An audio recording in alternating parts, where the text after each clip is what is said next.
abacha today. We're going to be making use of abacha here, the dried cassava. We're going to be making use of Titus fish to serve. This is ugba, also known as ukpaka. We have blended crayfish. We have utazi. This is optional because it can be bitter. I'm supposed to use garden egg leaves, but I couldn't find. Here we have Cameroon pepper.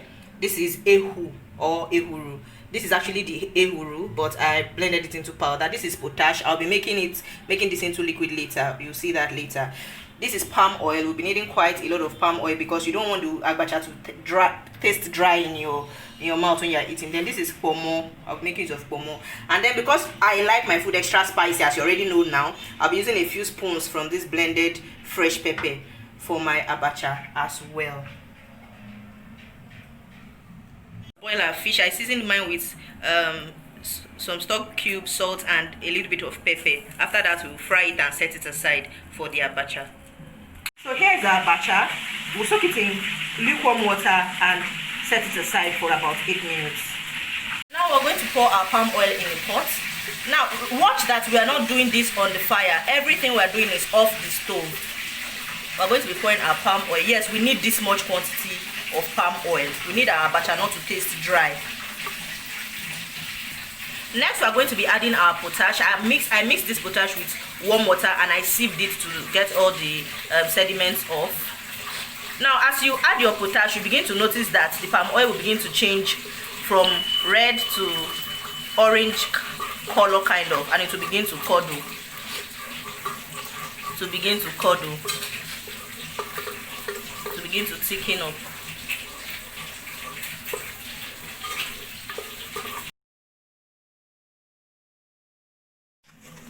To our curdled oil, we'll add our ugba, which is our ukpaka, and then we'll stir.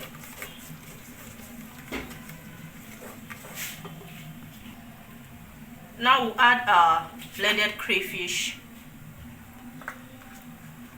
I'll be having 2 spoons of blended crayfish. We'll mix this in as well. We'll add our ehuru, which is our ehu, calabash nutmeg. We add our Cameroon pepper,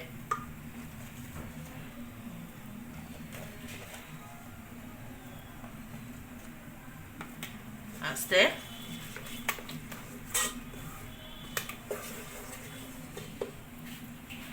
Now we're going to season with stock cubes and a bit of salt. You season to your taste actually. If you're adding ogiri, I usually don't like to add ogiri to my abacha, but if you're adding ogiri, you should add that first and decide if you still want to add stock cubes.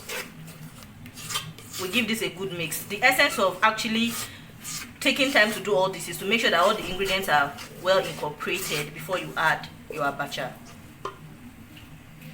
Now we begin to add our abacha. We'll add in batches.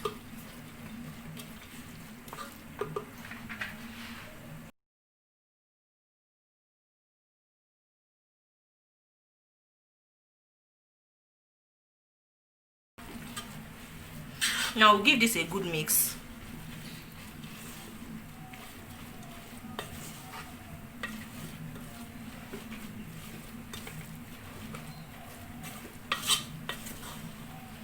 I like to add my pomo last. Now I'll add my pomo and I'll add a little bit of extra pepper. This is optional though. If you don't eat pepper, you can skip this. If you don't like your food too spicy, you can skip this. Now at this point, we can now take it back. We can now put it on the fire and just heat it up a little under very low heat for like 1 to 2 minutes if you like it warm. Because in actual sense, you can actually have it like this. If you're using garden egg leaf, this is the time to actually add your garden egg leaves in. I will not be using garden egg leaves. I wasn't able to get that, but I have some sliced utazi which I'm going to use when I'm ready to serve. So I'm just going to add a little bit of utazi. This is on heat now, but I'm not going to be leaving it on the fire for more than 3 minutes. Yeah, so here we have our Abacha African salad for today. This is one yummy Nigerian dish that is popular with the southeasterners, the Enugu people particularly. A friend of mine from Enugu actually taught me how to make this, and I have enjoyed it ever since. Thank you so much for following my channel thus far. Thank you for subscribing. Thank you for watching today's video. If you are yet to subscribe to my channel, please click on the subscribe button and turn on your notifications so you'll be notified whenever I will drop our sizzling yummy recipes. Remember that you can also have this with garden eggs. You can enjoy this with garden eggs. This is Christmas. You must not cook rice. If you're thinking of something different, something new, you can try this out. If you want to go all traditional, you can have this as a starter and then have your maybe fufu or semo with your very correct onubu or oha soup as main dish, and then I'm not going to tell you what you use for dessert. You figure that out yourself. Until next time, I remain Chef Ochi.